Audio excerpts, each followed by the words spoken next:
Nah, hari ini saudara, tema dari firman Tuhan yang diberi di gereja ini adalah bagaimana kita ini menjadi orang-orang Kristen yang memiliki iman yang mengalahkan dunia, saudara ya.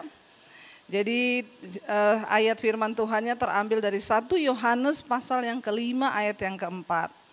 Kenapa saudara? Karena kita tahu ya semakin tahun, semakin hari, semakin bertambah ya usia bumi ini kata Alkitab, maka di hari-hari akhir zaman itu masa akan semakin sukar dan semua yang ada di dunia ini adalah hal-hal yang jahat dan akan bertambah jahat.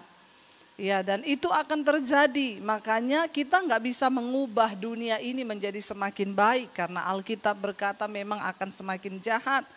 Tetapi yang harus kita rubah adalah iman kita. Bagaimana kita memiliki iman yang dapat mengalahkan dunia. Ya, kita nggak bisa mengubah keadaan di sekeliling kita, tetapi kita bisa mengubah dari dalam diri bagaimana cara kita berespon terhadap semua keadaan. Iya, 1 Yohanes pasal yang keempat ayat yang kelima, kita baca sama-sama ayat yang keempat. Ayat yang keempat dulu, sebab semua yang lahir dari Allah mengalahkan dunia. Dan inilah kemenangan yang mengalahkan dunia, yaitu iman kita. Ayat 5, saya pengen kita baca sampai ayat 5, di sana dikatakan, siapakah yang mengalahkan dunia selain daripada dia yang percaya bahwa Yesus adalah anak Allah. Sebab semua yang lahir dari Allah mengalahkan dunia. Pertanyaannya hari ini, kita ini lahir dari Allah atau dari mana saudara? Karena tidak semua orang lahir kembali di dalam Kristus. Nah, hanya orang-orang yang benar-benar dilahirkan kembali di dalam Allah, dalam Kristus itulah yang dapat mengalahkan dunia. Kita nggak bisa punya iman yang pas-pasan karena dunia ini akan semakin jahat di depan kita. Tetapi ketika kita ini sungguh-sungguh di dalam Tuhan, dalam Allah, maka dikatakan semua yang dari Allah, semua yang lahir dari Allah itu mengalahkan dunia. Dan inilah kemenangan yang mengalahkan dunia, yaitu iman kita. Tapi iman yang bagaimana saudara? Semua orang mengaku punya iman, tapi hanya sedikit orang yang berhasil benar-benar ya dengan iman itu keluar sebagai pemenang di hari-hari ini. Alkitab berkata iman tanpa perbuatan adalah mati. Engkau percaya hanya ada satu Allah saja itu baik, tapi setan juga percaya akan hal itu dan setan gemetar. Ya, berulang kali saya menyampaikan kalau level iman kita cuma sampai dipercaya, berarti kita satu level sama siapa? Sama setan. Karena Alkitab bilang engkau percaya hanya ada satu Allah itu baik. Dan setan juga percaya akan hal itu. Ya, jadi kalau kita cuma sampai dipercaya aja kepada Tuhan, iman kita iman percaya toh, maka kita sama setan satu level imannya. Ya, maaf, saya harus beritahu kepada kita, apa yang membedakan kita sama setan? Setan percaya, kita percaya, tapi yang membedakan kita sama setan, kita melakukan firman. Setan tidak akan pernah mungkin melakukan firman. Jadi kalau saudara ingin level imannya lebih tinggi dari setan, maka tidak ada pilihan lain. Jangan cuma percaya kepada Tuhan, tapi jadilah pelaku-pelaku firman Tuhan. Supaya enggak satu level sama setan. Jadi orang Kristen hari-hari ini tidak mudah lagi dirasuki setan. Kenapa banyak orang dirasuk setan? Karena satu level sama. Siapa yang mau tahun ini imannya lebih tinggi dari setan ya. Jangan sampai menyepelekan setan. Kenapa? Setan itu juga punya kuasa loh. Karena memang pada awalnya setan itu adalah malaikat yang kemudian dibuang karena memberontak. Jadi dia punya dari sana itu kuasa. Tapi karena dia gelap ya jadinya kuasanya gelap. Nah kalau kita cuma percaya sama Tuhan, enggak melakukan firman, maka kita tanpa kuasa. Bagaimana iman kita menjadi iman yang berkuasa mengalahkan dunia ini? Ya kita harus jadi pelaku firman. Supaya kita bisa menantang setan, bahkan mengalahkan setan, kata firman Tuhan. Karena firman Tuhan itu memiliki kuasa yang luar biasa. Jangan cuma jadi pendengar, tapi jadi pelaku firman. Ayat ini berkata saudara, sebab semua yang lahir dari Allah akan mengalahkan dunia. Kenapa dunia harus dikalahkan, pertanyaannya? Kenapa sih Bu kita ini tinggal di dunia, kita mau kalahkan dunia ngapain? Ya, kita tahu bersama semua yang ada di dalam dunia ini adalah kegelapan, adalah kejahatan. Jadi saya mau cerita, pertama kali ketika Lucifer memberontak dari sorga, dia malaikat pemimpin pujian. Alkitab berkata, akhirnya Lucifer dibuang kemana saudara? Ya, dilempar kemana? Sama Tuhan. Ketika dia berbuat dosa dibuang ke bumi. Waktu itu bumi masih kosong. Lalu Tuhan menciptakan manusia serupa dan segambar dengan Allah. Lalu manusia juga ngikut setan, memberontak terhadap Tuhan. Pengen jadi sama seperti Tuhan. Tanpa kita sadari seringkali dalam hidup ini kita pun juga berlaku sama. Pengen jadi sama kayak Tuhan. Semua hidupnya mau diatur sendiri, itu artinya pengen menyamai Tuhan. Kita harus mengakui bahwa Tuhan, saya tidak mampu apa-apa di hidup ini tanpa anugerah-Mu. Bahkan bernafas pun saya itu hanya kasih karunia Tuhan. Jangan jadi sama seperti setan yang ingin menyamai Allah. Semua dia pegang kendali. Pokoknya Tuhan, uangku ini aku yang pegang kendali. Tuhan gak usah ikut-ikut campur dengan uangku. Nanti kalau sudah keblenyoan, ya udah gak punya duit, baru datang sama Tuhan. Tuhan berkati dong keuanganku. Malaikat bilang pret. Ya, mari kita jadi orang Kristen yang mulai belajar menyerahkan semuanya ke dalam tangan Tuhan. Jangan jadi sama seperti setan yang pengen jadi sama seperti Allah. Lalu akhirnya manusia memberontak di hadapan Tuhan, berbuat dosa, dan Alkitab berkata akhirnya manusia dibuang kemana?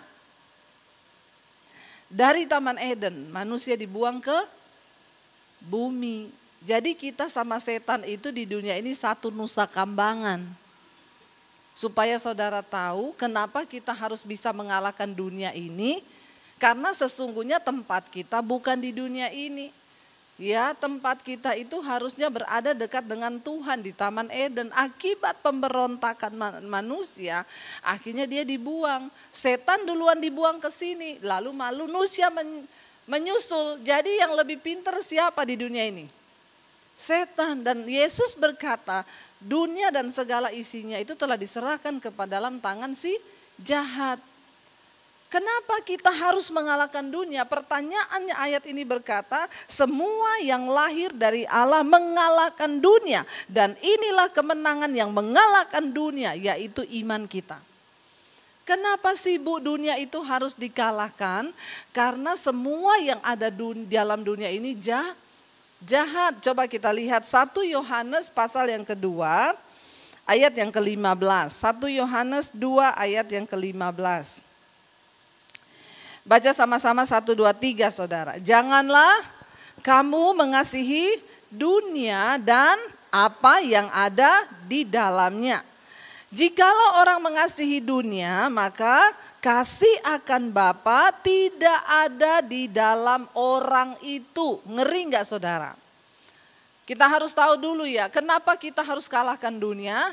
Karena Alkitab berkata kalau kamu tidak mengalahkan dunia, kamu mengasihi dunia, maka sudah pasti kasih akan Bapa tidak ada di dalam diri kita.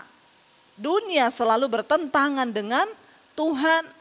Kenapa kita harus mengalahkan dunia ini? Janganlah kamu mengasihi dunia dan apa yang ada di dalamnya. Karena dunia ini jahat dan di dalamnya itu semua adalah yang jahat. Ya, maka dari itu dikatakan jikalau orang mengasihi dunia, maka kasih akan Bapa tidak ada di dalam orang itu. Ngeri saudara, orang yang mengasihi dunia tidak mungkin berkenan kepada Tuhan. Lalu apa sih Bu? Kenapa sih dunia dikatakan jahat? Yuk kita sambung ayat yang berikutnya, ayat yang ke-16 ya. Ayat yang ke-16 baca sama-sama 1, 2, 3. Sebab semua yang ada di dalam dunia yaitu keinginan daging dan keinginan mata serta keangkuhan hidup bukanlah berasal dari Bapa melainkan dari.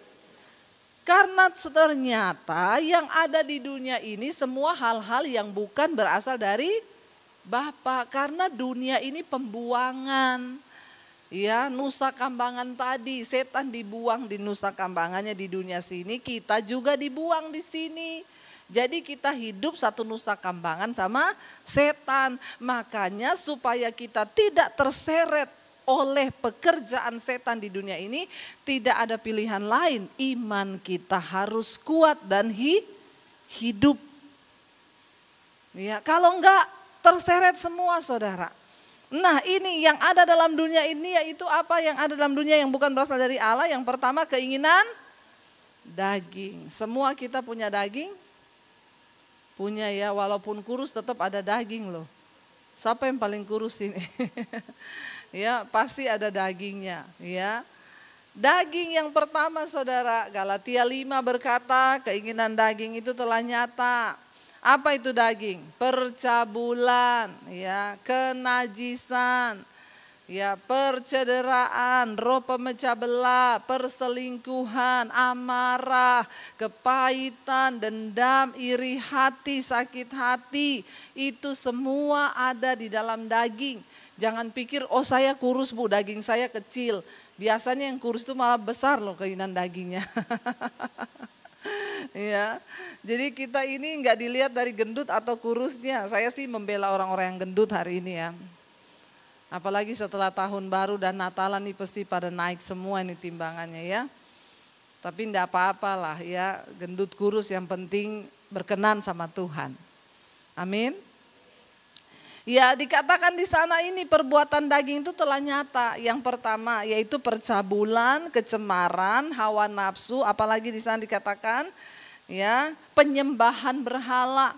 Lalu apa? Sihir, perseteruan, perselisihan itu daging. Jadi jangan banyak-banyak berselisih ya. Iri hati itu daging, amarah, kepentingan diri sendiri, percederaan, roh pemecah. Jangan ada yang membawa roh pemecah belah di sini.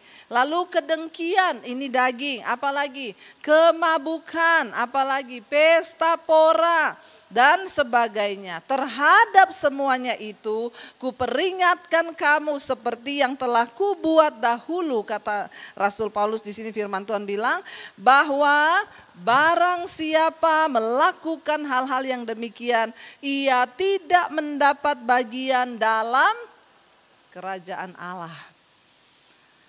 Jadi saudara tahu kenapa kita harus punya iman yang hidup untuk mengalahkan dunia? Karena yang ada di dalam dunia ini bukan yang dari Tuhan.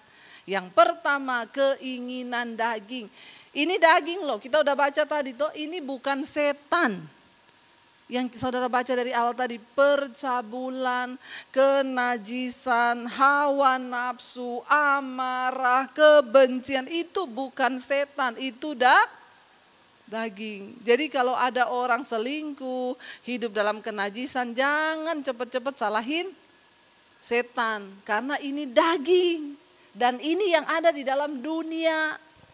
Ya, makanya kita harus punya iman yang kuat untuk mengalahkan ini. Lalu yang kedua, kita balik ke 1 Yohanes 2 tadi ayat yang ke-16. Yang kedua yang ada dalam dunia ini dikatakan adalah keinginan mata. Yang kedua keinginan mata. Jadi mata ini ternyata punya keinginan. Ya, mata saudara punya keinginan enggak? Wah ingin terus Bu, lihat itu pengen, lihat bajunya orang keren ya beli lihat itu wah keren ya beli Hati-hati sama keinginan mata. Sering kali kita tidak menyadari bahwa hal-hal ini dapat memperbudak kita ya dan membuat kita tidak berkenan pada Tuhan. Keinginan mata kalau itu selama masih bisa ya silakan, tetapi jangan kebangetan. Ada orang yang beli tas setiap seminggu tuh beli tas satu, beli tas lagi, beli tas lagi, beli tas lagi. Enggak pernah puas saudara. Beli baju, beli baju, beli baju. Ya mari kita mengendalikan diri kita. Hati-hati dengan yang namanya keinginan mata. Yesus berkata, mata adalah pelita tubuh. Jika matamu gelap, maka gelap seluruh hidupmu. Tetapi jika matamu baik, engkau memandang perkara-perkara surgawi, perkara-perkara ilahi yang engkau pandang, maka teranglah seluruh hidupmu. Jangan buat matamu gelap saudara, makanya ada istilahnya iya mata gelap bu. Ya selalu pengen, lihat orang begini pengen, lihat orang begitu pengen. Kita perlu berdoa saudara, supaya kita menekan semua yang ada di dalam daging kita ini. Ya ini ya Lukas 11 ya dikatakan matamu adalah pelita tubuhmu. Jika matamu baik, teranglah seluruh tubuhmu. Tetapi jika matamu jahat, maka gelaplah seluruh tubuhmu. Ya, bicara tentang gelap tubuh di sini bukan kulit hitam atau kulit putih. Jangan pikir oh saya putih aman nih, terang tubuh saya. Ya, ini di mata di pandangannya Tuhan. Kalau kita matanya gelap, matanya jahat, memandang dunia ini tidak sesuai cara pandang Tuhan, maka semuanya itu juga akan menjadi gelap. Kenapa ada orang rela jadi simpenan? Ya, jadi pelakor. Kenapa ada orang-orang rela melakukan kejahatan demi dapatkan uang dan lain sebagainya? Karena matanya gelap. Dia berpikir bahwa ketika dia memiliki sesuatu di dunia ini, wah orang akan berkata, wow dia hebat. Dia lupa saudara bahwa ya, kenapa banyak orang Kristen masuk dalam masalah keuangan, terlilit utang kanan kiri karena tidak bisa jaga mata. Di tahun yang baru ini mari kita ngurang-ngurangi beban hidup. Ya, ingat bagaimana caranya, enggak usah kebanyakan gaya, amin. Karena hukum fisika berkata, tekanan itu berbanding lurus dengan gaya. Berarti semakin banyak gayamu, semakin banyak tekanan hidupmu. Jadi bagaimana mengurangi tekanan? Kurangi bilang kanan kirimu, kurangi gaya. Jangan terlalu bergaya. Biar tidak banyak tekanan gitu ya. Kenapa? Karena orang gak bisa menguasai pandangan matanya. Ya, sehingga dia mengikuti apa yang matanya pengen. Dan terjebak di dalam, kita berdoa saudara. Saya beriman tahun ini menjadi tahun kemenangan bagi kita. Kita menang atas dosa, itu duluan nomor 1. Karena kita tidak mungkin diberkati kalau masih hidup di dalam dosa. Nomor 1 bertobat, menang atas dosa. Perkatakan Tuhan tahun ini saya mau menang terhadap dosa saya. Yang masih terikat dengan film porno, yang masih terikat dengan kenajisan percabulan. Yang masih terikat dengan amarah, kebencian, kepahitan. Bilang tahun ini Tuhan aku mau menang terhadap dosa. Aku mau menang terhadap karakter, tabiat-tabiat burukku Tuhan. Setelah engkau menang terhadap semua yang buruk, maka engkau akan masuk ke level berikutnya, menang terhadap keuangan. Siapa yang mau menang terhadap keuangan tahun ini? Ya, enggak utang terus Tuhan. Ya masa tiap hari deg-degan gara-gara jatuh tempo. Ya berdoa saudara, Tuhan sanggup. Jangan tanya bagaimana caranya bu, hidup dengan pengharapan di dalam Kristus. Saya kemarin ketemu seorang ibu, diajak kita makan bersama. Lalu dia cerita kepada saya, bu saya ini pendengar mesbah doa dari awal di Maret yang lalu. Ketika pandemi dimulai bu, saya itu bertubi-tubi berat ya karena dia di bidang properti, anaknya juga bergerak di bidang properti, semuanya mogok, bukan cuma nggak ada pemasukan bu, terlilit hutang. Anak-anak saya utang banyak bu, sampai dia bilang saya berdoa kepada Tuhan, Tuhan ambil nyawa saya pengen mati aja supaya selesai semua urusan. Lalu tiba-tiba dia bilang, dia mendengar satu suara yang bilang, kok egois banget, pengen mati, lari dari masalah. Terus anak-anakmu bagaimana mereka menjalani hidup dengan lilitan hutang? Lalu dia bilang, saya berdoa Bu, saya bersyukur di awal pandemi itu saya menemukan channel Ibu, Mesbah Doa, dan saya setiap malam berdoa. Saya berharap lalu iman saya bangkit Bu, saya berdoa, tiba-tiba bos saya yang lama nelpon saya, dia bilang, kamu pandemi gini ngapain, gak kerja? Iya gak kerja bos, udah ikut saya lagi jualan. Dia cuma berpikir, jualan di tengah badai masa pandemi begini, mana ada yang mau laku. Tetapi dia melangkah dengan iman, dia percaya bahwa itu Tuhan yang kirim. Lalu dia lakukan saudara apa yang di depannya dipercayakan sama bosnya untuk jualan lagi. Dia bilang, Ibu Debbie, kita punya Tuhan yang terlalu hebat dan dahsyat. Dari seorang yang tadinya sudah pengen mati, Ibu tahu Bu, penjualan saya omset di tengah masa pandemi 1 bulan berapa? Ratusan miliar. Bukan ratusan juta, ratusan miliar Bu.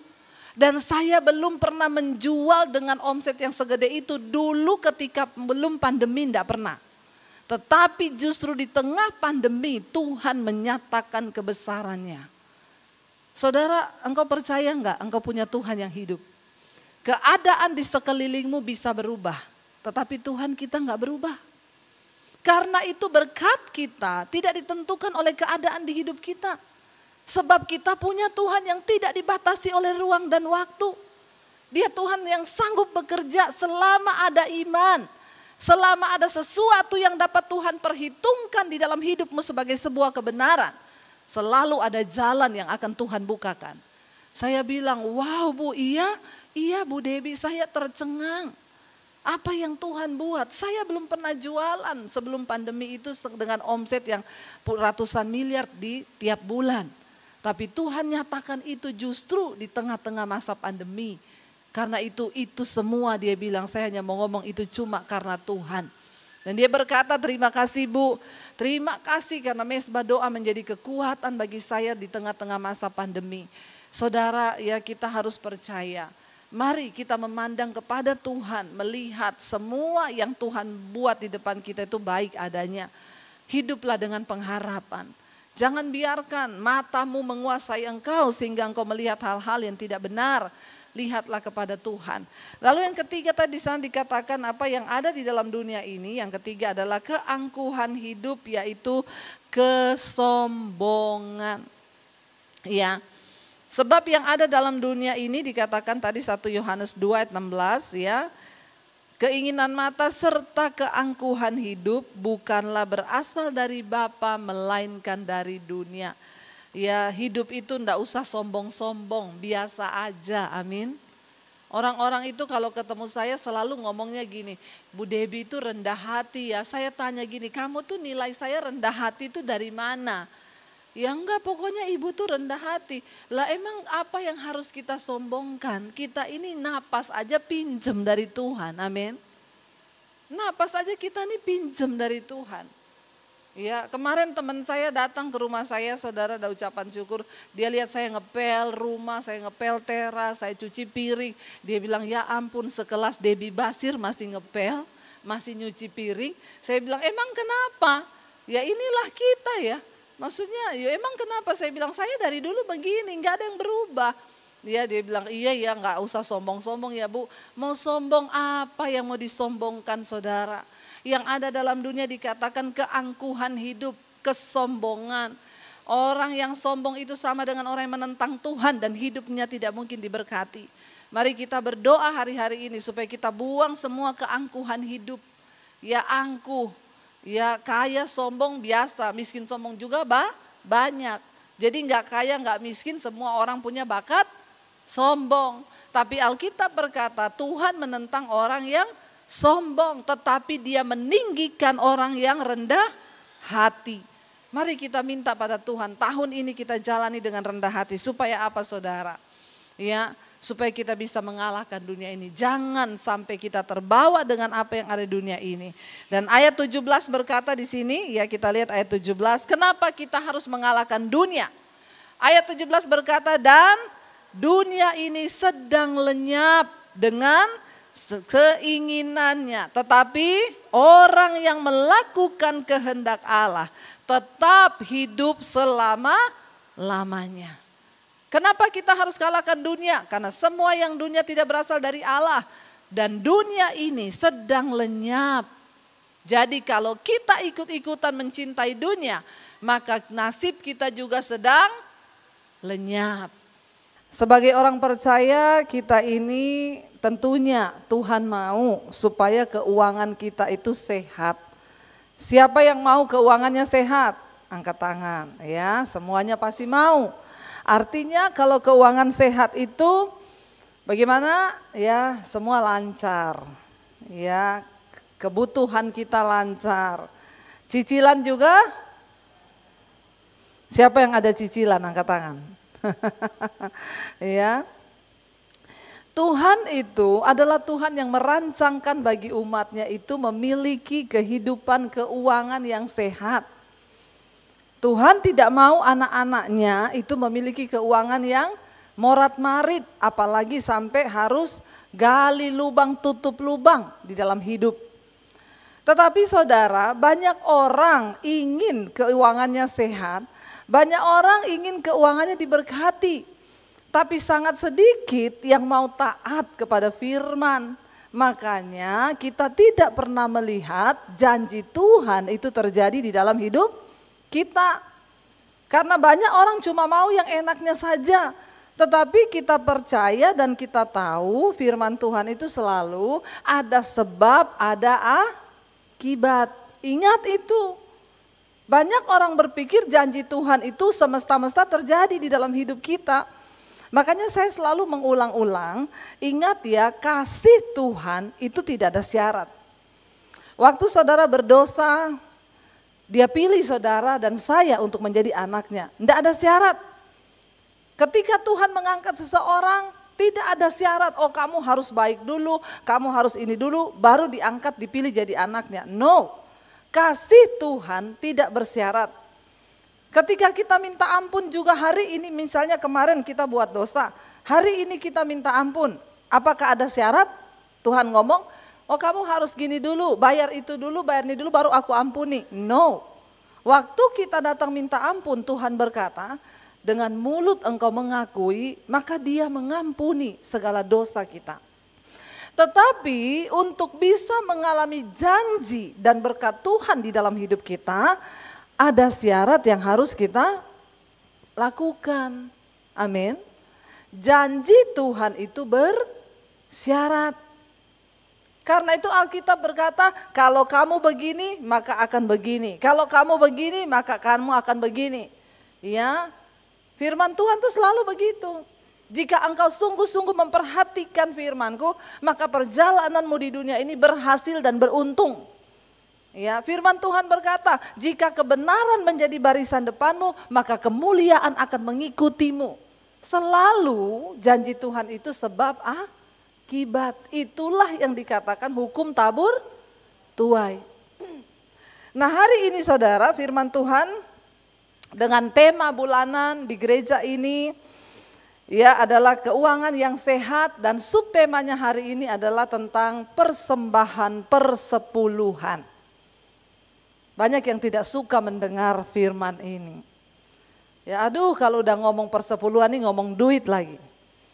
Tapi saya harus ngomong soal kebenaran karena saya tidak mencari keuntungan dari perpuluhan. Kenapa kita harus taat kepada firman? Untuk kebaikan kita. Kalau mau lihat diberkati, maka tadi ada sebab, ada akibat. Banyak yang datang bertanya kepada saya, Bu, ya, masa saya harus kasih 10%, gaji saya ini enggak cukup loh. Saya mau tanya saudara, manusia itu ada cukupnya enggak? Waktu gaji 5 juta cukup? Enggak. Nanti gajinya naik 10 juta cukup? Naik 15 juta cukup? Nah, jadi 20 juta cukup? Pret.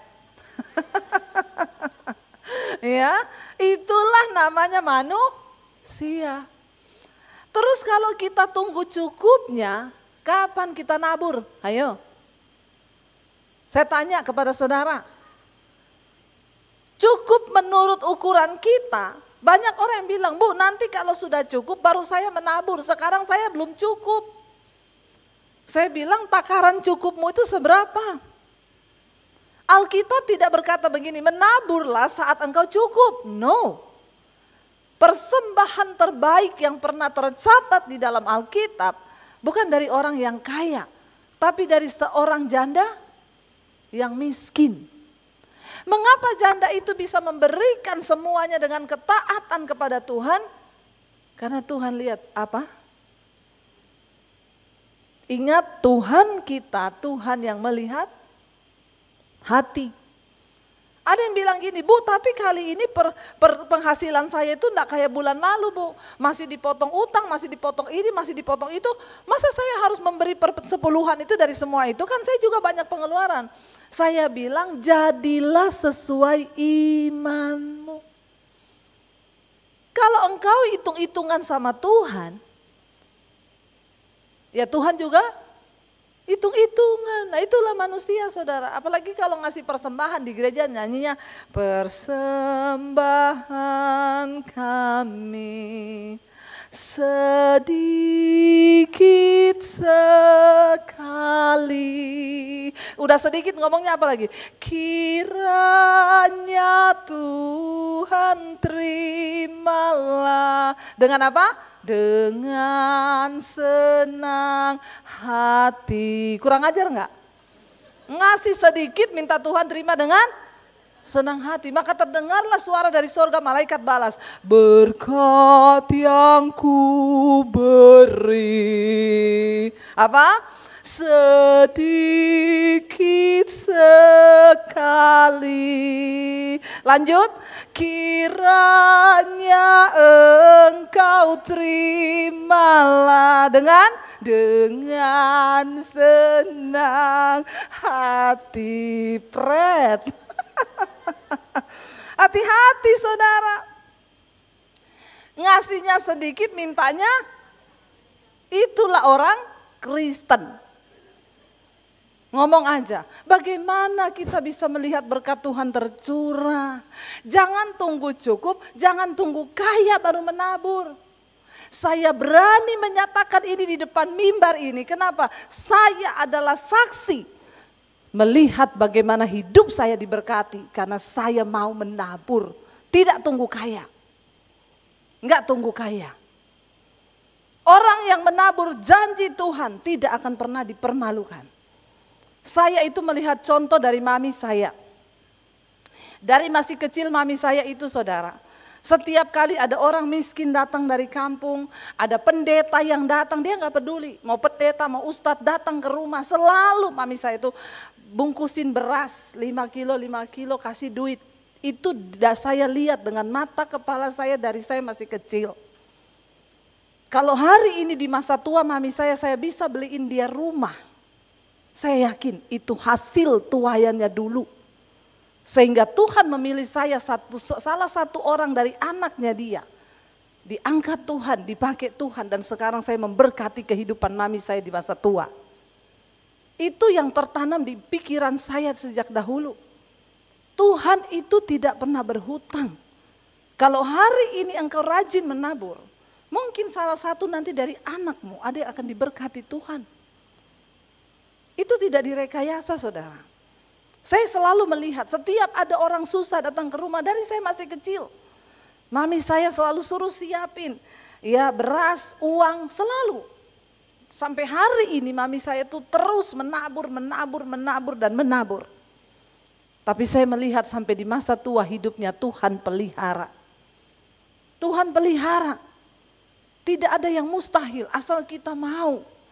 Nah hari ini saya pengen kita membaca ayat dari gereja yang diberikan, Maleakhi pasal yang ketiga. Tapi kita baca mulai dari ayat yang ke-6 saudara. Maleakhi pasal 3 ayat yang ke-6 kita belajar dari perjanjian lama. Kenapa? Ada banyak sekali nilai hikmat yang bisa kita ambil. Ya dari perjanjian lama itu saudara, dan itu digenapi di dalam diri kita. Maleakhi 3 ayat yang ke-6 firman Tuhan berkata begini saudara. Bahwasannya aku Tuhan tidak berubah. Dan kamu Bani Yakub tidak akan lenyap sejak zaman nenek moyangmu. Kamu telah menyimpang dari ketetapanku dan tidak memeliharanya. Kembalilah kepadaku dan aku akan kembali kepadamu, firman Tuhan semesta alam. Tetapi kamu berkata, dengan cara bagaimanakah kami harus kembali? Jadi bangsa ini saudara tidak pernah mau nurut kepada firman Tuhan. Bahkan dikatakan di sini sejak zaman nenek moyangmu kamu itu telah menyimpang dari semua ketetapan yang sudah Tuhan berikan. Tuhan itu memberi hukum-hukumnya kepada bangsa ini. Kenapa hukum Tuhan diberikan? Untuk mengatur supaya hidup manusia di bumi itu bisa sejahtera.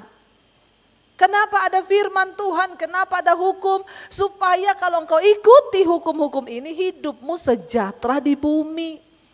Tuhan berkata bahkan sejak zaman nenek moyangmu kamu itu telah menyimpang dan menyimpang dari ketetapanku dan tidak memeliharanya. Makanya Tuhan bilang kembalilah kepadaku maka aku akan kembali kepadamu, firman Tuhan semesta alam. Tetapi kamu berkata dengan cara bagaimana kami kembali? Ya, Tuhan bilang kau sudah pergi jauh. Engkau tidak memelihara ketetapanku, balik lagi. Mereka bingung bagaimana caranya kami balik. Lalu ayat yang ke-8 firman Tuhan berkata begini.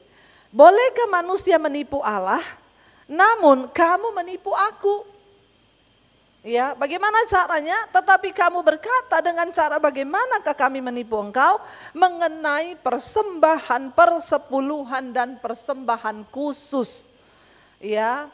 Jadi Tuhan memberi ketetapan kepada bangsa itu mereka harus mengembalikan persembahan persepuluhan dan persembahan khusus.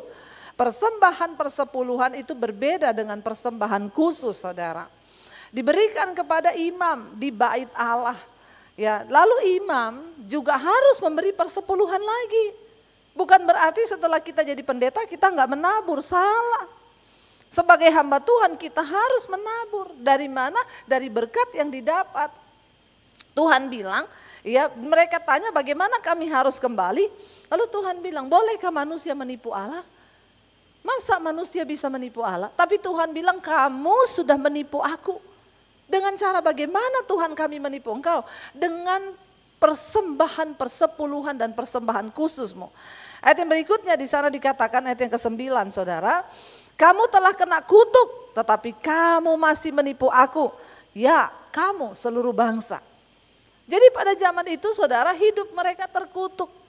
Orang yang terkutuk itu saudara hidupnya susah terus. Enggak pernah ada damai sejahtera. Uang kurang terus.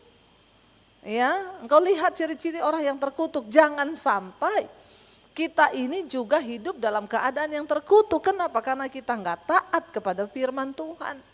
Lalu di sana dikatakan saudara, ya ayat yang ke-10, bawalah seluruh persembahan persepuluhan itu ke dalam rumah perbendaharaan supaya ada persediaan makanan di rumahku dan ujilah aku firman Tuhan semesta alam. Apakah aku tidak membukakan bagimu tingkap-tingkap langit dan mencurahkan berkat kepadamu sampai berkelimpahan. Kita disuruh mengembalikan persepuluhan. Ada yang bertanya, Bu, banyak sekali 1/10. Sekali lagi memberi kepada Tuhan itu soal sikap hati. Kalau mau ditanya miliknya Tuhan dalam hidup kita berapa persen? Semua milik Tuhan. Tidak ada satupun yang kita dapat di hidup ini karena kekuatan kita. Bahkan nafas hidup ini adalah pemberian Tuhan. Napas ini loh, saudara bisa bayangkan kalau engkau sesak napas hari ini? Engkau pergi ke rumah sakit, bayar tabung oksigen itu berapa? Seringkali kita tuh lupa. Kita mengukur berkat-berkat Tuhan itu hanya dari uang materi. Kita lupa, saudara pagi hari engkau bisa buang air besar, buang air kecil, itu anugerah. Dan itu harganya mahal. Coba kalau saudara nggak bisa buang air besar, nggak bisa buang air kecil, engkau pergi ke rumah sakit, berapa biaya yang harus dikeluarkan? Ingat semua yang ada di hidup kita, bukan hanya 10% milik Tuhan loh. Seluruhnya adalah milik Tuhan. Tapi orang Kristen tuh suka alay, yaitu tadi kalau nyanyi juga ya alay. ku berikan hatiku dan jiwaku, semuanya bagimu. Uangnya diminta buat Tuhan, jawabnya apa? Tunggu dulu Tuhan. Tapi nyanyi, semuanya bagimu. Pret enggak? Sorry ya saudara, sorry. Kenapa keuangan kita tidak diberkati? Karena kita menjadi hamba uang. Soal memberi persepuluhan itu cuma soal sikap hati. Ada yang tanya ya itu, Bu, masa saya harus kembali persepuluhan, Bu? Ini ya saya hitung ya, Bu, ini. Saya kembali jawab apa? Tergantung imanmu. Jadilah sesuai dengan imanmu. Karena barang siapa menabur banyak, dia akan menerima banyak. Siapa menabur sedikit, dia akan menerima sedikit. Dan jangan pernah tunggu cukup baru engkau menabur. Saya selalu bersaksikan kepada saudara, ya jangankan saudara uang banyak, orang saya pernah tinggal punya uang 50.000 kan, saya sudah saksikan di sini kan. Ada orang datang minta, anaknya sakit mau ke rumah sakit. Itu kan Tuhan lihat sikap hati kita kan. Saya bilang kenapa juga dia pinjam 50.000, 20 tahun yang lalu nih 20.000. Saya bilang sama suami, kenapa dia pinjam 50.000, kita tinggal punya 50.000, dia pinjam lagi 50.000. Pinjam kayak 25 biar bisa bagi 2 kan. Tapi saya masuk ke kamar, suami saya udah bilang gini lagi, Say, aku nurut kamu loh. Karena imanmu itu biasanya yang nyampe, aku ndak nyampe ya. Kalau 50.000 dipinjam 50.000, imanku jujur ndak nyampe, aku ndak bakal kasih. Tapi terserah kamu yang peka, kata suami saya. Saya masuk di kamar, saya berdoa, Tuhan bagaimana ini Tuhan? Jawaban Tuhan cuma gini, kesusahan sehari cukup untuk sehari. Besok itu ada kesusahannya sendiri. Kamu gak usah pikir besok, nanti aku yang akan memberkati, Tuhan bilang. Sebab aku yang memberikan benih bagi para penabur. Benih itu dari aku, kamu cuma melakukannya aja. Saya bilang sama suami, kasih semua. Lah terus kita besok kesusahan sehari cukup untuk sehari. Nah itu kan gunanya firman toh. Tapi jangan pakai itu firman habis gajian ke mall, kesusahan sehari cukup untuk sehari. Kita habiskan uang ini, besok ada lagi susah, itu bodoh. Mencobai Tuhan itu. Ya udah tutup mata. Besoknya saudara yang pernah saya saksikan kan, saya dibalikin Tuhan berapa? 10.750.000 20 tahun lalu. Saya bilang sama suami, kayaknya kalau tadi malam kita nggak menabur, kita nggak lihat deh hari ini ada berkat Tuhan. Kenapa sering kali berkat Tuhan terhalang? Karena hatimu itu loh, mata duitan. Sering kali saya tuh lihat orang ya beli barang-barang mahal buat dirinya itu, mampu loh. Tapi untuk memberkati, mengembalikan milik Tuhan, pret. Maka jangan suka nilai orang kaya itu dari merek yang dia pakai. Malah biasanya begitu-begitu pelit. Biar kalau ada yang dengar aja biar bertobat. Maaf loh saudara, maaf. Tuhan tidak melihat orang kaya itu dari apa yang dipakai. Tuhan gak lihat tasmu. Maaf kalau engkau pelit untuk mengembalikan milik Tuhan, engkau orang yang termiskin di hadapan Tuhan. Walaupun engkau pakai mobil mewah, pakai tas mewah, tas ratusan juta miliaran, tapi menabur, saiprit. Masuk neraka. Saya harus bicara ini kebenaran. Ya, supaya kita ini dibukakan saudara. Tuhan melihat sikap hati kita. Karena sesungguhnya bukan 10% tok milik Tuhan. Semua yang kita miliki itu milik Tuhan. Dan sering kali orang itu menyerahkan hidup, menyerahkan jiwa. Tapi duit, sorry Tuhan, aku serahkan hidupku loh, tapi uangku aku pegang. Makanya kita gak pernah melihat keuangan kita sehat. Semakin kaya orang semakin khawatir, semakin takut. Saya banyak melayani orang kaya-kaya, hidupnya penuh dengan khawatir. Kenapa? Orang-orang begini mesti pelit. Kalau dia murah hati, dia suka menabur, tidak akan seperti itu hidupnya. Karena dia percaya pada kedaulatan Tuhan. Tuhan bilang kamu menipu aku. Bagaimana mungkin kita bisa menipu Tuhan? Lewat persembahan persepuluhanmu. Engkau tidak memberi, saudara dikatakan di sana, ya kamu telah kena kutuk tapi kamu masih menipu aku. Mereka bertanya bagaimana cara kami kembali, bawalah seluruh persembahan persepuluhan itu ke dalam rumah perbendaharaan supaya ada persediaan makanan di rumahku dan ujilah aku. Zaman dulu bangsa Israel itu disuruh membawa persembahan, dipersembahkan untuk hamba Tuhan. Perpuluhan itu untuk hamba Tuhan yaitu imam, orang Lewi, karena mereka tidak bekerja. Mereka hidup dari pelayanan. Karena mereka tidak mendapat bagian di dalam tanah warisan yang diberikan. 12 suku Israel, 11 suku dapat bagian tanah. Mereka bekerja sebagai peternak, sebagai petani. Tetapi suku Lewi mereka tidak mendapat bagian tanah. Mereka hidup dari persembahan persepuluhan itu, mencukupi kebutuhan mereka supaya ada persediaan makanan untuk para hamba-hamba Tuhan.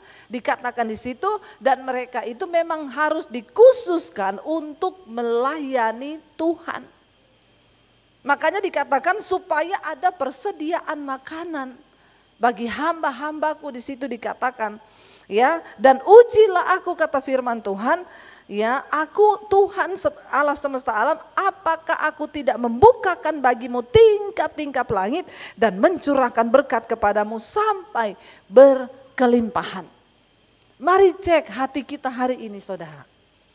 Apakah untuk menabur kita itu masih mikir mengembalikan milik Tuhan? Jangan sampai kita termasuk orang yang menipu Tuhan.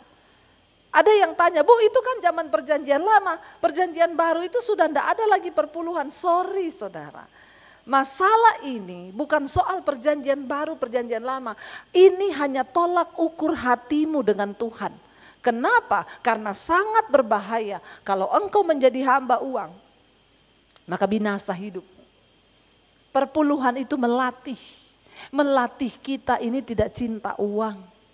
Perpuluhan itu melatih hidup kita ini, matanya ini nggak tertuju ke duit tok, supaya kita bisa berbagi. Nah di sini dikatakan, maka Tuhan juga bilang ayat yang berikutnya, aku akan menghardik bagimu belalang pelahap, supaya jangan dihabisinya hasil tanahmu, dan supaya jangan pohon anggur di padang tidak berbuah bagimu, firman Tuhan semesta alam. Maka segala bangsa akan menyebut kamu berbahagia. Apa itu belalang pelahap? Yang memakan segala hasil. Saudara, kalau engkau tidak memberi bagian Tuhan dari hidupmu, belalang pelahap akan datang. Contoh sakit. Ya, engkau berusaha menggenggam nih. Gajimu 10 juta, 1/10-nya itu harusnya 1 juta yang engkau kembalikan bagi Tuhan. Tapi engkau tahan, engkau pikir supaya aman, save lumayanlah 1 juta, saya kasih 100.000 aja. Saudara pikir hukum tabur tua itu enggak terjadi? Tiba-tiba anakmu sakit, berobat ke rumah sakit biayanya 2,5 juta. Itu belalang pelahap. Tiba-tiba mobilmu kecelakaan, lalu engkau harus mengganti lebih daripada persepuluhan, itu belalang pelahap. Hati-hati loh saudara. Ada begitu banyak kerugian demi kerugian yang terjadi dalam hidup kita. Itu karena belalang-belalang pelahap. Tidak ada perlindungan atas hartamu, tidak ada perlindungan atas hidupmu. Kenapa? Karena uangmu engkau tahan, engkau pelit dengan Tuhan. Saya menyampaikan kebenaran ini supaya mata kita terbuka. Makanya banyak orang ditipu. Ya, uang yang ditabung saudara bertahun-tahun, dia simpan, dia tabung lama, dia tidak menikmati apa-apa. Dia tidak mengembalikan perpuluhan, uangnya dia tabung, ditipu orang dalam sekejap. Apalagi yang kena saham. Ya, kita juga berdoa supaya gereja-gereja tidak menimbun uang. Segala saudara ketamakan terjadi bukan cuma di umat Tuhan, kepada hamba-hamba Tuhan pun saya berbicara. Ya, uang ditimbun, saking kebanyakan uang di gereja, misi nggak pernah keluar. Akhirnya apa? Di saham. Ya, dimakan kena saham semua ratusan miliar. Itu cara Tuhan menghabisi dengan belalang pelahap. Siapa suruh engkau tidak taat kepada Tuhan? Jangan pikir gereja setelah terima persepuluhan tidak boleh keluar, harus keluar. Kita harus memberkati orang-orang berkekurangan, gereja-gereja di desa-desa, memberkati pekerjaan Tuhan. Itu harus. Maka kita lihat di masa pandemi ini gereja-gereja yang menimbun uang sampai ratusan miliar akhirnya masukin ke saham karena nggak tahu mau buat apa, dihabisi sama belalang pelahap. Jangan main-main, Tuhan itu Tuhan yang hidup, Allah semesta alam. Tidak boleh main-main dengan uang, baik jemaat, baik hamba Tuhan. Semua akan kena kepada belalang pelahap kalau kita nggak setia dengan Tuhan. Sampai hari ini saya punya tolak ukur kepada diri saya. Apakah saya menabur lebih daripada keinginan-keinginan diri? Saya selalu bersaksi, beli tas 30 juta saya tidak berani saudara sampai hari ini. Saya bersaksi kepada saudara, beli utuh 1 biji tas 30 juta tidak berani saya. Tapi setiap kali menabur untuk pembangunan gereja-gereja di desa, saya tanya minggu ini berapa pengeluaran? 70 juta bu, 80 juta. Tuhan beri saya hati untuk membayar itu. Kalau beli tas dapat berapa saudara? Tapi saya sampai hari ini cuma menangis bersyukur dan bilang Tuhan terima kasih. Engkau masih beri aku kepekaan. Saya takut jangan sampai uang yang Tuhan percayakan kepada kita habiskan untuk keinginan diri kita sendiri. Dan saya sampai hari ini mau bersaksi kepada saudara, lumbung-lumbung saya terus diisi oleh Tuhan. Terus nggak pernah kering, tidak pernah habis. Semakin saya menabur, semakin saudara, Tuhan itu membuka pintu-pintunya. Saya pernah bersaksi kepada saudara, saya sedang cari tanah di daerah Jawa Tengah untuk bangun sekolah misi. Kami harus menyekolahkan hamba-hamba Tuhan dari desa-desa yang miskin. Kami akan menyekolahkan gratis untuk mereka jadi hamba Tuhan. Mereka pulang ke desa untuk membangun gereja. Walaupun kecil, supaya Indonesia ini tidak dihijaukan saudara. Dan saya sudah save uang untuk beli tanah. Saya cari tanah dapat saudara, ada yang harganya cocok, izin di daerah itu susah. Ada yang saya bisa izin di daerah situ karena banyak rumah retreat, tapi harganya melambung tinggi, saya nggak bisa. Tidak pernah lelah saya dan suami setiap kali ke Solo, kami cari info, kami datang. Tidak juga ketemu. Saya bilang Tuhan, kalau ini proyekmu, buka jalan Tuhan. Tuhan lihat hatiku, aku mau melakukan ini. Tiba-tiba ada jemaat mesbah doa di Semarang. Ibu, saya dengar ibu mau buka sekolah misi, saya punya tanah bu. Ibu bisa pakai 4.000 meter lebih. Silakan dipakai, ibu pakai 10 tahun. Kita kontrak sementara 10 tahun dan saya enggak boleh bayar. Enggak usah bayar, ibu pakai aja. Kemarin ketemu pemborong, saya ke Semarang, yang borong juga anak Tuhan, istrinya suka nonton mesbah doa. Yang gambar juga anak Tuhan, semua enggak ada yang mau dibayar. Saya sampai bingung, Tuhan itu enggak izinkan uang saya keluar. Saya sampai terheran-heran, Tuhan tuh ngomong gini, aku tidak cari orang yang punya uang untuk melakukan proyekku di dunia. Aku cari orang yang punya hati. Dan ternyata Tuhan tuh cuma lihat hati kita. Saya sampai meneteskan air mata saudara. Saya sampai meneteskan air mata berkata Tuhan, betapa ajaibnya engkau. Yes, aku cuma cari orang yang punya hati. Kamu gak usah mikirin uangnya. Sebab aku yang punya dunia ini. Tidak ada yang mustahil bagiku. Saya telah melihat saudara, makanya saya bisa berkata, saya bisa bersaksi. Jangan engkau jadi hamba uang, pelit. Tuhan bilang kalau engkau berani menabur saudara. Dia bilang apa? Aku akan menghardik belalang pelahap supaya jangan dihabisinya hasil tanahmu. Dan supaya jangan ada ya pohon anggurmu itu tidak berbuah bagimu. Saudara, orang yang pelit, ya maaf ya engkau genggam uangmu, yaitu habisnya banyak belalang pelahap datang. Entah hilang, ditipu orang ini setelah engkau hitung-hitung. Iya ya, mending aku ngasih perpuluhan ya. Ternyata nih yang keluar lebih banyak belalang pelahapnya. Kenapa engkau harus beri perpuluhan? Supaya berkatmu dilindungi Tuhan. Supaya berkatmu dilindungi Tuhan. Lalu di sini dikatakan saudara, supaya segala bangsa akan melihat engkau dan berkata, sungguh dia itu benar-benar bahagia. Kenapa? Karena Tuhan menyertai pekerjaan tanganmu. Amin saudara. Orang menyebutmu orang yang beruntung. Tuhan dapat melakukan sesuatu yang lebih dari logikamu. Di dalam bisnismu, pekerjaanmu, keuntungan itu Tuhan sanggup datangkan. Kalau engkau sama Tuhan gak hitung-hitungan. Coba kita baca satu ayat. Ya.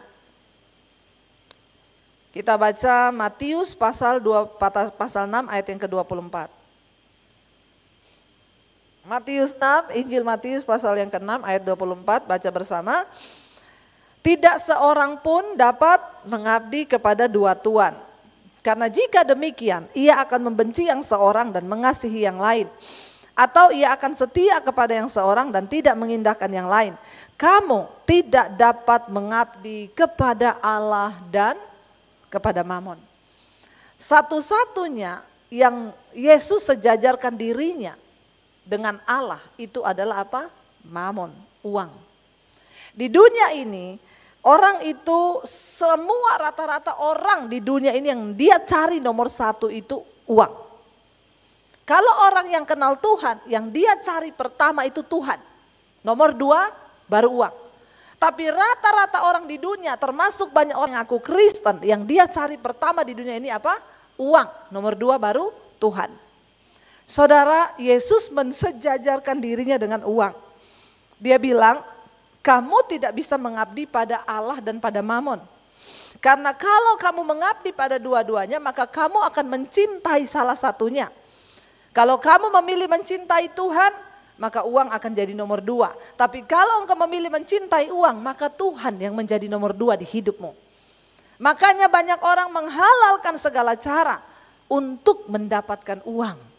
Saudara, waktu engkau cari Tuhan, Tuhan adalah sumber dari segala-galanya. Akan ada banyak pintu-pintu yang engkau tidak pernah pikir akan terbuka bagimu. Saya sudah melihat itu. Bagaimana Tuhan memelihara dengan hal yang kami tidak bisa pikirkan. Tetapi Tuhan membukanya, saudara, bagi kami. Tapi orang kalau cari Tuhan, engkau tidak dapat, kalau engkau cari uang, engkau tidak dapat Tuhan. Mungkin engkau dapatkan uang, tetapi kebinasaanlah yang akan engkau dapatkan pada akhir ujung hidupmu. Dikatakan di sana, orang itu tidak bisa mengabdi pada dua tuan, pada Allah dan pada Mamon. Karena pada akhirnya engkau akan mencintai salah satu dan akan membenci yang satu. Saya percaya semua kita dulu hidup jauh dari Tuhan. Atau masih sampai saat ini ada yang masih jauh. Ya, tidak usah angkat tangan. Yang masih jauh bertobat saja, amin. Harusnya kita sudah dekat dengan Tuhan. Sudah cukuplah hidup jauh-jauh dari Tuhan ya saudara ya. Apalagi dengan masa pandemi ini, virus corona yang menerpa. Saya berkata begini saudara, jangan hanya melihat yang buruk dari pandemi ini. Karena ada banyak yang positif dari corona. Bukan yang positif terjangkit. Tapi yang nilai positif dari pandemi ini banyak. Yang pertama, ya karena adanya virus dan pandemi ini manusia kita harusnya menyadari bahwa ternyata kematian itu berada sangat dekat dengan hidup kita, amin. Yang kedua, apa yang harus kita sadari, dengan pandemi ini membuat banyak orang akhirnya berbalik untuk mencari Tuhan. Karena kita menyadari bahwa kita ternyata tidak bisa apa-apa. Pandemi ini juga telah membuat banyak keluarga disatukan kembali.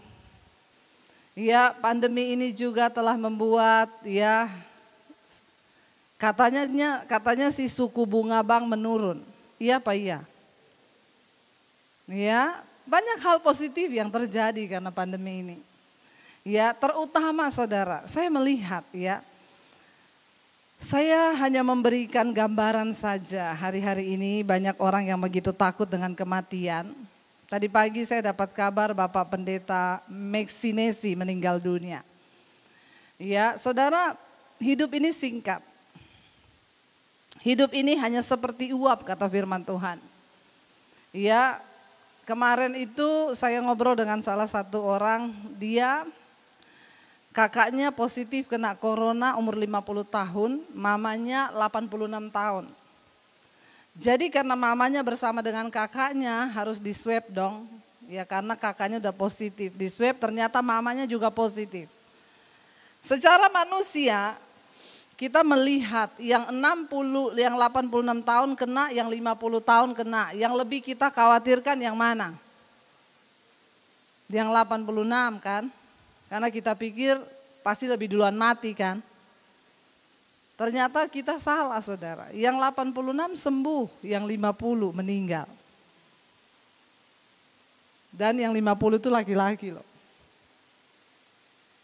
Virus ini tidak bisa terdeteksi, nggak ada seorang pun yang bisa melihat. sehebat apapun kita menjaga, virus ini tidak terlihat mata. Kalau dikatakan orang yang tidak menjaga kebersihan itu dia akan lebih cepat kena. Ya, maaf, Pangeran Charles, keluarga Inggris itu kurang bersih apa? Namanya sesuatu yang tidak terlihat. Makanya waktu tahun baru kemarin saya menyampaikan, ayo kita jangan hanya meningkatkan sistem imun, tapi yang terutama sistem iman. Amin. Firman ini berkata, juga kamu yang dahulu hidup jauh dari Allah dan yang memusuhinya. Ya, ternyata ada orang-orang yang memusuhi Tuhan loh.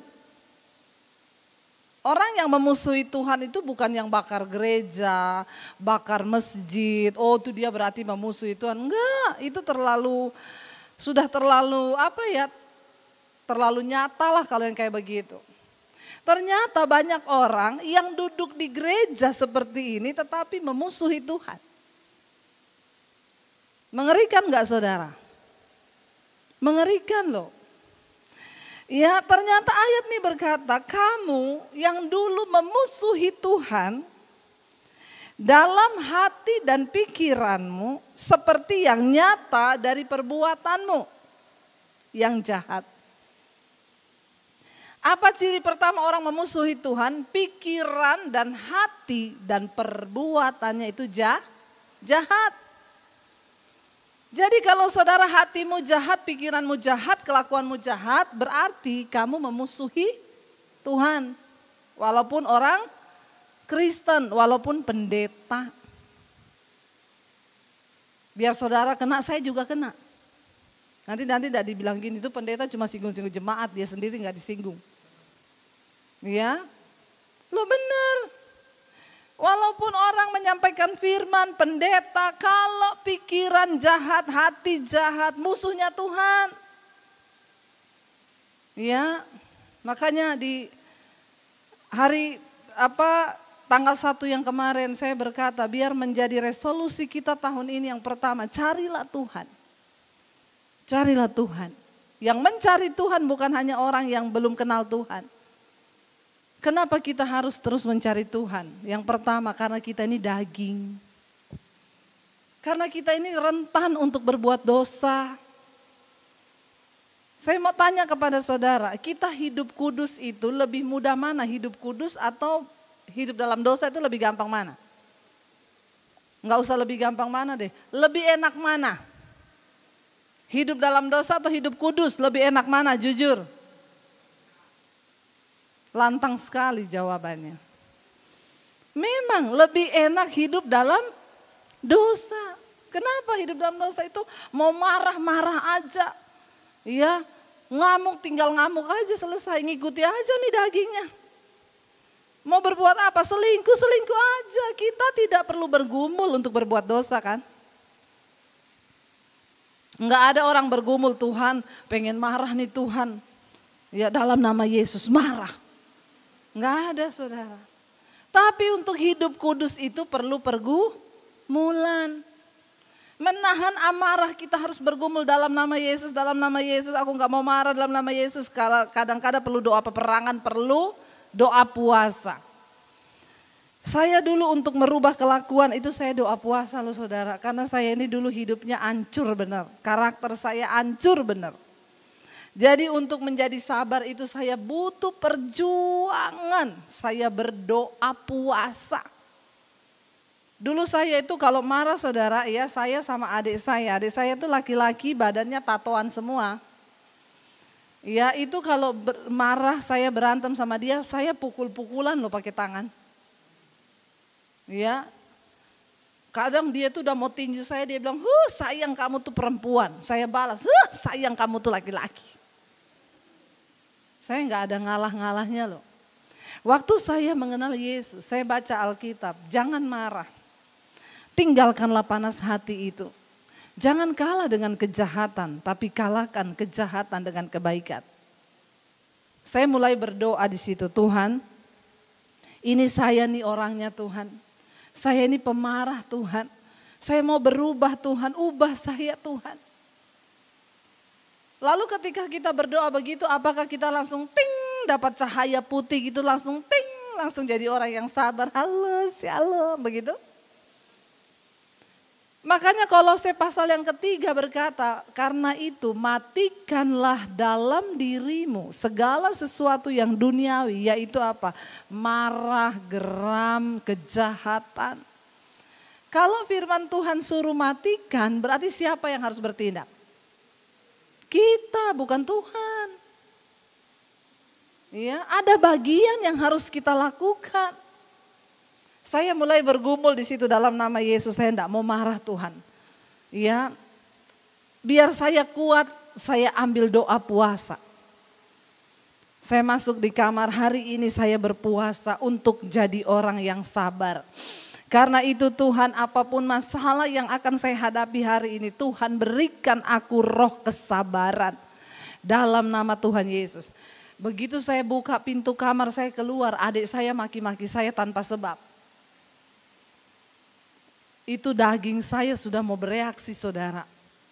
Ya, setan ngomong di samping kananmu itu ada sepatu, ambil lempar ke mukanya. Ya benar, waktu saya belum bertobat begitu, saya pernah berantem sama kakak saya lempari dia sepatu saudara.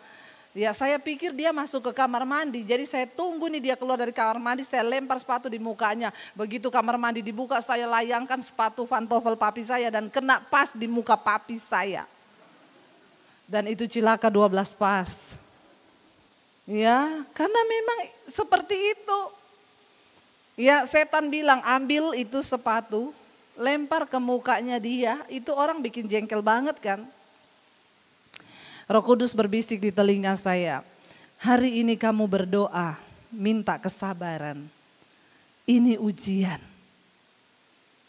Kalau lagi ada ujian, di sekolah dulu ada papan tulis besar ditulis harap tenang, ada?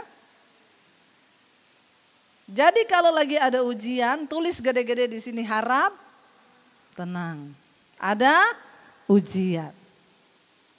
Kalau lagi ada ujian gak usah kebanyakan tingkah, gak usah kebanyakan omong. Harap tenang. Gak usah cari teman untuk ngompor, saya ini diam, tenang, ujian. Karena Alkitab berkata di dalam tinggal tenang terletak kekuatanmu. Orang tenang itu kuat. Saya dibisikin Roh Kudus itu fungsinya dalam hidup orang percaya sebagai penolong, dia akan mengingatkan setiap firman yang pernah kita baca. Tapi kalau saudara tidak pernah baca firman, tiap hari nonton drama Korea, maaf, Roh Kudus tidak akan mengingatkan apapun. Mengapa kita perlu baca firman? Karena Roh Kudus mengingatkan firman yang pernah kita baca. Ayat itu keluar, ya harap tenang, ada ujian, di dalam tinggal tenang terletak kekuatanmu. Jangan kalah dengan kejahatan, tapi kalahkan kejahatan dengan kebaikan. Saya mulai bergumul di dalam hati saudara, antara lempar atau tenang. Ya, Roh Kudus terus berbicara, kalau kamu sabar kali ini menangkan dagingmu, kamu akan lulus dalam ujian ini. Saya diam menatap muka adik saya, dalam nama Yesus saya berdoa. Dalam nama Yesus saya tahu setan kamu yang ada di dalam adik saya. Makanya saya tidak akan terpancing, maaf. Alkitab berkata peperanganku bukan darah dan daging, tetapi roh yang ada di udara. Hari ini saya tidak akan kalah dengan kamu. Saya berkati adikku di dalam nama Tuhan Yesus. Waktu saya mulai memperkatakan firman, saya mendengar adik saya itu teriakin saya nggak dengar apa-apa lagi, cuma mulutnya yang. Kenapa? Karena saya sibuk bergumul di sini, memperkatakan firman. Akhirnya saya lolos, tidak terjadi apa-apa, saya diam. Besoknya saya puasa lagi, gitu lagi. Sesuatu yang kita lakukan lebih dari 21 kali itu akan menjadi kebiasaan. Karakter itu perlu dilatih. Kelakuan itu perlu dilatih. Saudara yang tukang marah-marah tiap hari, ibu-ibu. Coba sekarang mulai belajar kalau mau marah nyanyi. Amin. Amin ibu-ibu. Aminnya biasa aja dong. Ya, nyanyi. Saya pernah melayani ada seorang ibu yang suaminya itu sudah mau menceraikan dia. Jadi ceritanya, ini saya pernah dengar kesaksiannya, benar-benar kesaksian nyata. Jadi istrinya ini sama suaminya itu ribut terus ya. Lama-lama suaminya benci karena ribut terus, dia mulai ke night club setiap malam. Dia lari ke night club, sampai di night club ketemu sama penyanyi di kafe di night club. Lalu dia selingkuh dengan penyanyi di night club itu. Tiap kali pulang malam jam 1 istrinya teriakin dia, maki-maki dia, semua kata-kata binatang keluar. Makin jengkel dia, terjadi lagi keributan, anak-anak stres mendengar suami istri yang berantem, banting pintu, banting barang. Semakin tidak betah suaminya, ya kadang pergi lagi nggak jadi pulang. Akhirnya istrinya itu dilayani oleh seorang anak Tuhan. Saudara, kenapa kita harus mulai melayani orang di sekeliling kita?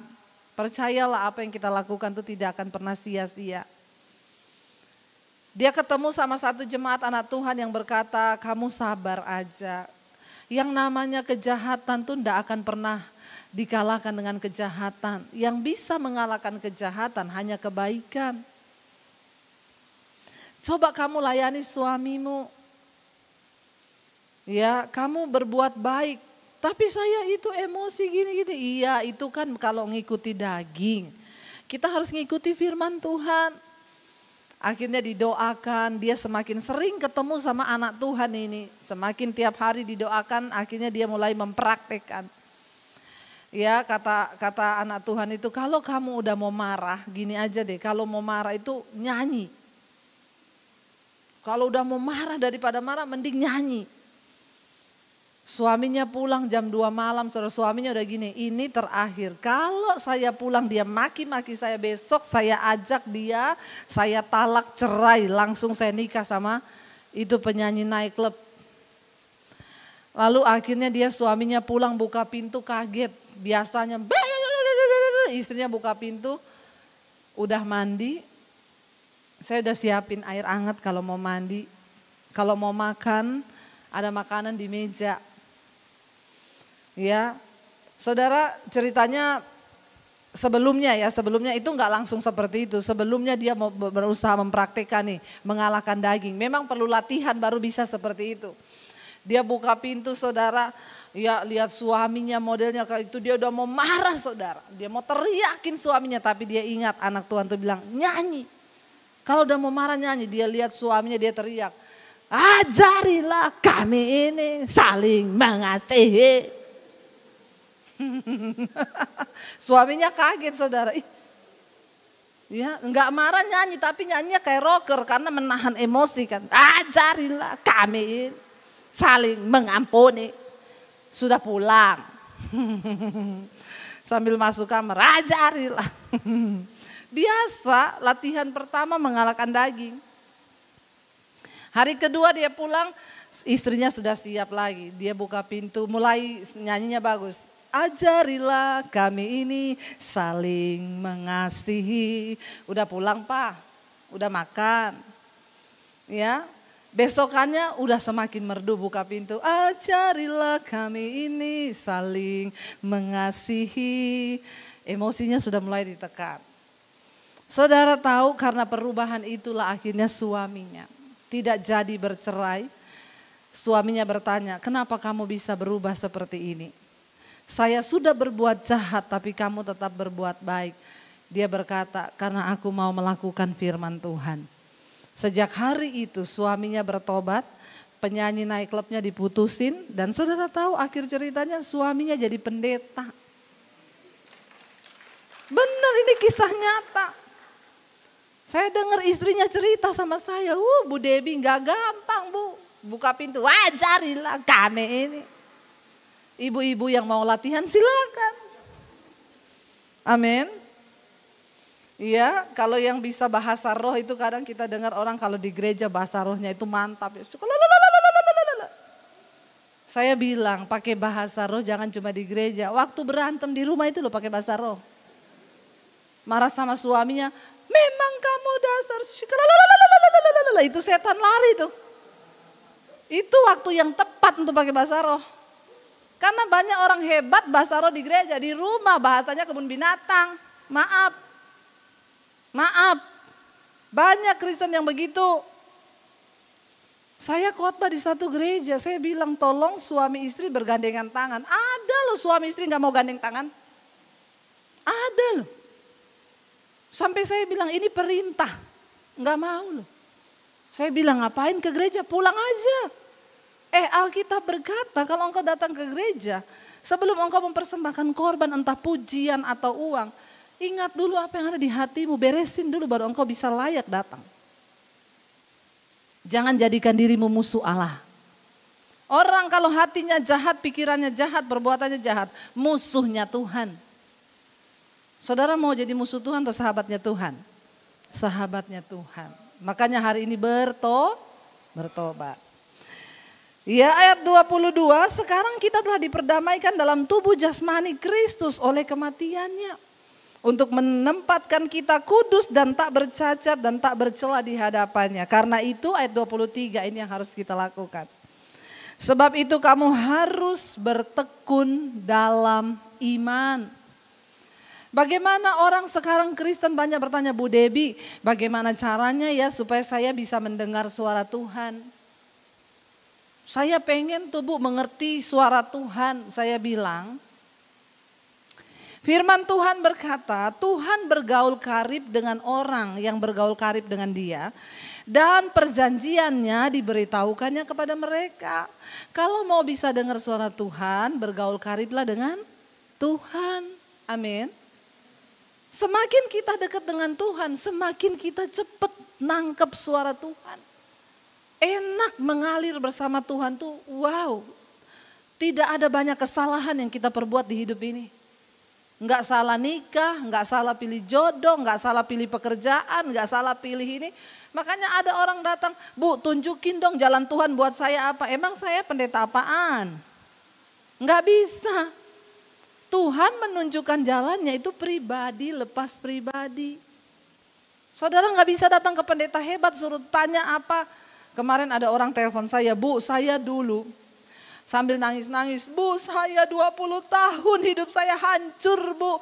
Usaha saya hancur, saya benar-benar menderita selama 20 tahun. Padahal 20 tahun yang lalu saya ketemu dengan seorang pendeta, dia menubuatkan saya begini Bu.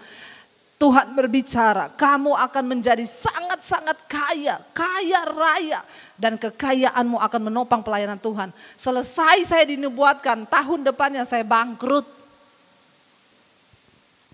Jangan suka dengar yang enak-enak. Amin. Kalau dapat nubuatan yang enak dicatat, jadi kaya tambah kaya. Maaf. Ya. Saya bilang ya itulah Pak yang Alkitab bilang itu nubuat palsu. Nubuat palsu. Saya pernah disuruh mendoakan saudara, ada satu orang pejabat, dia akan mencalonkan, lalu ada beberapa hamba Tuhan berdiri termasuk saya dipanggil untuk mendoakan. 2 hamba Tuhannya bernubuat enak bener. Tuhan akan mengangkatmu, Tuhan akan memberikan engkau apa yang engkau inginkan, Tuhan akan, saya berdoa Tuhan, saya tidak mau memberikan suara palsu. Tuhan taruh apa yang ada di hati saya untuk saya bicara kepada dia. Waktu saya berdoa buat dia saudara, keluarlah pesan Tuhan. Kalau hidupmu berkenan, Tuhan akan pakai engkau dan dia akan angkat. Tapi kalau tidak, engkau harus bertobat. Dia kaget, yang 2 enak, yang ini tidak enak. Dan ternyata benar setelah itu terbongkar dia ada kasus perselingkuhan. Saudara, Tuhan itu bukan hanya mau yang enak-enak di telinga kita. Saya enggak lihat tuh tulisannya apa. Dia ngangkat di tulisan, saya enggak baca itu tulisannya. Udah habis waktu ya. Maaf mata saya burem. Saudara, mari kita bertekun ya dalam iman. Supaya kita mengenal Tuhan, mengenal hati Tuhan, mengenal jalan Tuhan. Apalagi tahun ini. Lalu setelah itu dikatakan apa? Tetap teguh dan tidak tergoncang. Mari 2021 kita mau teguh. Waktu kita dekat Tuhan, kita teguh tidak tergoncang. Karena kenapa? Ini lagi tahun goncangan. Semua akan digoncang supaya tertinggal satu umat yang tidak tergoncang. Biar saudara dan saya menjadi orang yang tidak tergoncangkan. Amin. Dan jangan mau digeser. Ya, jangan mau digeser. Saudara digeser itu, ya saya berdiri nih, lalu ada orang di samping saya, dia dorong saya supaya saya tergeser dari tempat saya ini. Tapi Alkitab bilang kamu jangan mau digeser. Saya mau pakai contoh deh, Bapak sama Bapak berdua yang di depan boleh maju di sini aja Pak. Ya Bapak di sini sama Bapak boleh ya Pak, di depannya Pak. Digeser itu begini saudara, ya menghadap ke sana aja Pak. Bapak yang kecil coba geser bapak yang besar. Bapak yang besar tetap bertahan, jangan mau tergeser. Ayo Pak, dorong Pak sampai dia tergeser. Terus Pak, terus. Ya sudah, jangan berantem. Silakan duduk. Terima kasih ya Pak. Itu loh ayat ini bilang, jangan mau digeser. Ya, walaupun kecil kan Bapak kalau nggak kuat bisa tergeser kan Pak. Tapi karena tahu ada goncangan mau digeser, bapaknya juga bertahan. Geser coba. Kalau nggak ada saya mungkin bapaknya gini. Ya. Jangan mau digeser. Apa yang bisa menggeser iman kita hari-hari ini? Pencobaan, masalah, persoalan, keuangan, kesehatan. Itu akan merongrong iman kita. Tujuannya cuma satu, setan mau supaya engkau bergeser dari imanmu. Tapi kita mau berkata enggak, aku tidak mau tergeser. Apapun goncangannya, kayak Bapak tadi bertahan pasang kuda-kuda. Makanya orang Kristen hari ini yang tidak pasang kuda-kuda, engkau bukan cuma mau tergeser, terlempar. Sebelum semuanya terjadi, pasang kuda-kuda imanmu. Bertahan di dalam firman Tuhan, apapun yang terjadi Tuhan, bahkan kematian sekalipun. Kami percaya mati itu untung bersama Tuhan. Ingat tujuan hidup kita bukan di dunia ini tapi sampai pada kekekalan. Dan itu jauh lebih penting daripada hidup yang sekarang. Bertahanlah sampai pada akhirnya. Mari kita bangkit berdiri bersama. Terima kasih Tuhan.